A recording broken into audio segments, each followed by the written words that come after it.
According to Merriam-Webster, the definition of diversity is the condition of having or being composed of different elements, a variety. What's up, everyone, and welcome to the Fervent Four. Did you know that only 4% of businesses ever cross the annual $1 million revenue mark? I'm Zack Miller, author of Anomaly. With me today, I have my co-host, Tim Ryan, lead man at startwheel.org. Thank you so much for joining us. The Fervent Four is a weekly show each and every Thursday at 11 a.m. dedicated to sharing insights into growing a world-class business no matter the climate. Hot, cold, windy, snowy, it doesn't matter. Inclusion is defined as the act or practice of including and accommodating people who have historically been excluded as because of their race, gender, sexuality, or ability. Ronnie Parker is helping drive the force behind diversity and inclusion in the 757. Ladies and gentlemen, welcome Ronnie and Tim. Well, I don't have to welcome Tim. He's always here, but let's clap it up. How's it going, guys? How are you, man? Hello. Still good morning. So good morning, gentlemen. I hope you both are doing well. You know, this is something that people think is the most ridiculous thing, and I didn't think I was going to say this, but so like if I'm like walking my dog or I'm running or riding my bike in my neighborhood and there's people walking by, I always say good morning, right? Even if it's like 6 o'clock at night. And they like people look at me like, this is ridiculous. I'm like, well, I mean, I'm hoping that they think, well, do you think he left for his workout at like 11 o'clock? He's been working out for 7 hours. Yeah, I'm the same way. You always say good morning? Yeah, well, yeah, because typically I run in the morning. So when you are saying good morning a dozen times, every workout, 7 days a week, I mean, it's just muscle memory at that point. Yeah. Well, sticking to your guns, gentlemen, I appreciate that you say good morning. I'll say good morning and look at my time and yell a correction while they're way down the street. So, good afternoon. I'm just there like, oh, there's that guy. He doesn't know what time it is. There it is.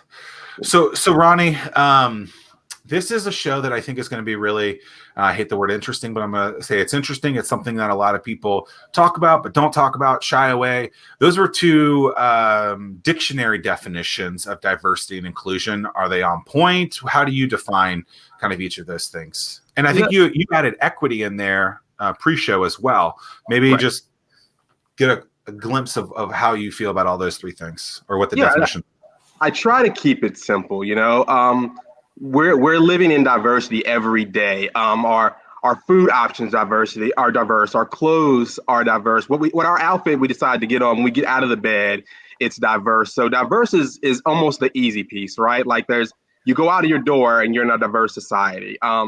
My title, of course, the Diversity, Equity, and Inclusion Officer for the Hampton Roads Chamber. That equity piece is how we can make sure that everybody gets a same size slice of the pie when we're talking about opportunities, we're talking about funding, we're talking about making sure that you not only can survive, but thrive. So we're talking equity, we're talking about how are we able to make sure people have the same amount and are using their resources to thrive in society. And inclusion is just making sure people always say, well, there's a seat at the table, I've got a seat at the table, but am I included? For me, inclusion is if you call me into your company and you say, hey, Ronnie, I want to start to address inclusion. How can I do so? And I'll say, hey, here's you calling me is step one. Step two, what is your goal and why do you want to address diversity, equity, inclusion? And after that, for loss of better terms, maybe some comical relief, I don't want to speak to your manager. I want to speak to the people that are at the forefront of your organization, that are not in those leadership roles, that are not the decision makers, because they're going to tell me whether your organization is inclusive or not, and they're going to give me some tips on how we can get started in being inclusive. Do you find that this is different for the employees of the business compared to the actual business owner who's taking, the risk in that, or do you feel like it's really just for the teammates' perspective? I think it's vastly different. A CEO says, hey, we hire CEOs, they're the decision makers.